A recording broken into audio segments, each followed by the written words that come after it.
27 को मैं इस्तीफा दे दूंगा। और इतना दबाव बन गया कि 27 को इस्तीफा देना पड़ गया।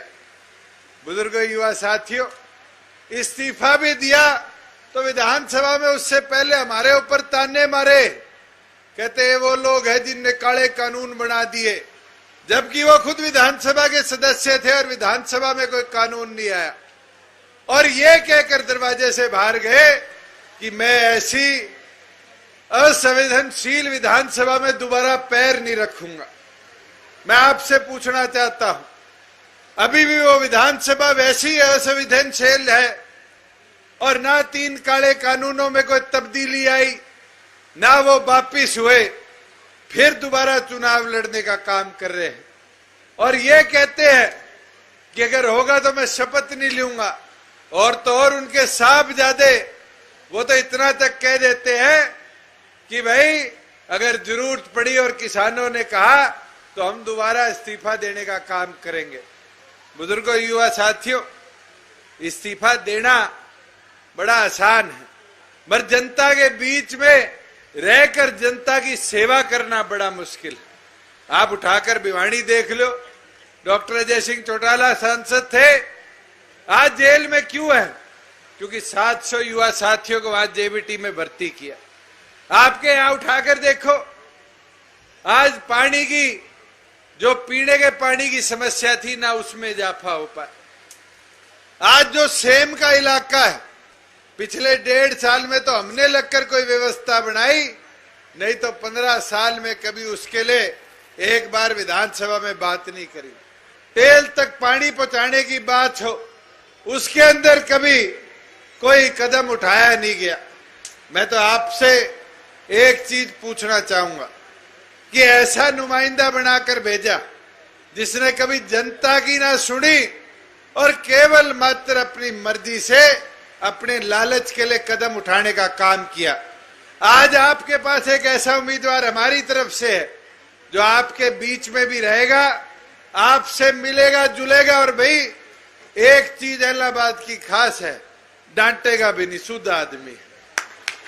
मैं आपको इतना बोल सकता हूं, रात ने हाथ पकड़ लियो तो हट जा, भाग जा, वो कौन है, ये चीज आपको सुननी नहीं पड़ेगी। और आपके विकास के लिए मैं तो गोविंद जी से पहले कह दूं, ये मत सोचियो गोविंद जी चुनाव लड़े, वो सोच लो कि चुनाव दुष्यंत लड़े, काम करानो मेरी जिम्मेवारी, तारे बीच में रहकर काम कराने की जिम्मेवारी कींगी मेरी है।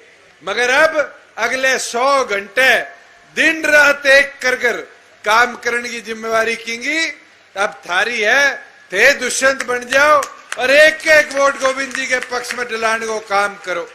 मैं तो ताने इतना ही कह सकूं कि अब समय कम बचा है, कोई रुष्ट है, कोई आज प्रताड़ित दूर बैठा है, उसको जोड़ने का काम करो और जोड़कर अपने इस उम्मीदवार को ताकत देने का काम करो। मेरी तो आपसे यही विनती प्रार्थना है कि अब समय बदलाव का है, इस क्षेत्र के उन्नति का है। जैसे नायब सैनी जी कह रहे थे कि हमने 1.5 लाख किसानों के खाते में, साथियों अपने पड़ोस में कुछ ही किलोमीटर दूर राजस्थान है, सरसों राजस्थान में भी, हरियाणा में भी, रेट हरियाणा में तो 1400 से 1600 वेरिएट कर रहा है, राजस्थान में तो 1100, 1150 से ऊपर नहीं जा रहा। मगर आपकी सरकार का निर्णय था कि प्रत्येक किसान, 3.25 लाख किसान जो रजिस्टर है, जिनकी आज फसलें रजिस्टर हो चुकी है, उनको प्रति क्विंटल 600 रुपया उनके खाते में आपकी सरकार देने का काम करेगी। और तो और आपको बताते हुए खुशी होती है कि आज तक हमने 1,33,000 किसानों के खाते में 240 करोड़ रुपया डीबीटी कराकर उनको पहले 4800 रुपया प्रति एकड़ देने का काम किया है। और तो और साथियों, आज जीरी उठा लो, एमएसपी पे किसी एक मंडी में भी दिक्कत आ रही हो तो बताओ। आज मूंगफली की मंडियां आप लोगों ने जहां जहां मांग करी, हमने निर्धारित करने का काम किया। आज मूंग की मंडियां हो, सूरजमुखी की मंडी हो, और तो और सरसों बाहर की बाहर पूरी बिकने का काम कर गया। आज मैं इलाहाबाद मंडी में था, मैं 4 आड़ती माड़ा पे नहाने आए। मैं कहा भाई नरमे का दाम के हो गयो, तो बताया गया कि कल 8700 था, आज 9000 पार कर गया। आज तक के इतिहास में नरमा 9000 नहीं पहुंचा, मगर आपकी सरकार ने ऐसी व्यवस्था करने का काम किया है कि उसका लाभ आज किसान को मिल रहा है। और तो और पहले लोग मेरा भी विरोध किया करते थे, कहते थे कि खाते में पैसे दोगे आड़ती मर जाएगा, किसान पैसा लेके भाग जाएगा। मगर 1.5 साल हो गया, 3 फसलों के अंदर 13,000 करोड़ रुपया एक बार, चाहे 17,000 रुपया दोबारा गेहूं के टाइम, और तो और 7,000 करोड़ रुपया आज जीरी का हमने किसान के खाते में डालने का काम किया है। और अगर 72 घंटे से ज्यादा लगे तो आपकी सरकार का ये संकल्प है कि 9% ब्याज पे किसान को उसका मूल भी देने का हम काम करेंगे। बुजुर्गों, युवा साथियों, युवाओं की बात करते हैं। मैं तो याद करता हूं वो दिन जब विधानसभा में 75% की बात हम लेकर आए थे और लोग कहते थे ये तो जुमला बना दिया, कैसे लागू होगा। हमारी सरकार ने इसको पूरी तौर पर लागू करने का काम किया, और तो और लागू कर आज गवर्नर साहब से अप्रूव कराकर इस 5 तारीख को जब आचार संहिता हटेगी तो इस प्रदेश में 75% हर प्राइवेट रोजगार में आपकी सरकार लागू करने का काम करेगी।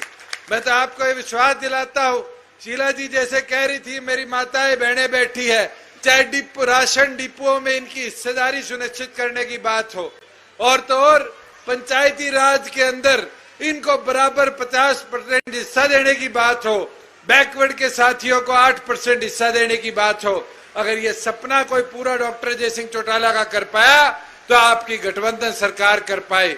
और इसलिए आपसे आग्रह करता हूं, विनती करता हूं कि अब मौका है, ये जो भय और डर इस हल्के के अंदर है इसको निकाल कर अपने हल्के के विकास के लिए एक एक वोट अपना आगामी 30 तारीख को कमल का बटन दबाकर गठबंधन के संयुक्त उम्मीदवार भाई गोविंद कांडा जी के पक्ष में डालने का काम करें। मैं तो यही विनती करना चाहूंगा। और एक चीज, क्योंकि तरकावाली मेरा अपना गांव है, आप सबकी जिम्मेवारी है, एक बार हाथ उठा के बता दो, जिताओगे एक तरफा ही बारी तरकाली हूं, बता दो, जोर हूं, गड़ो भी खाली कर लियो, कई दिन हो गया, जिताओगा, जिता दोगे।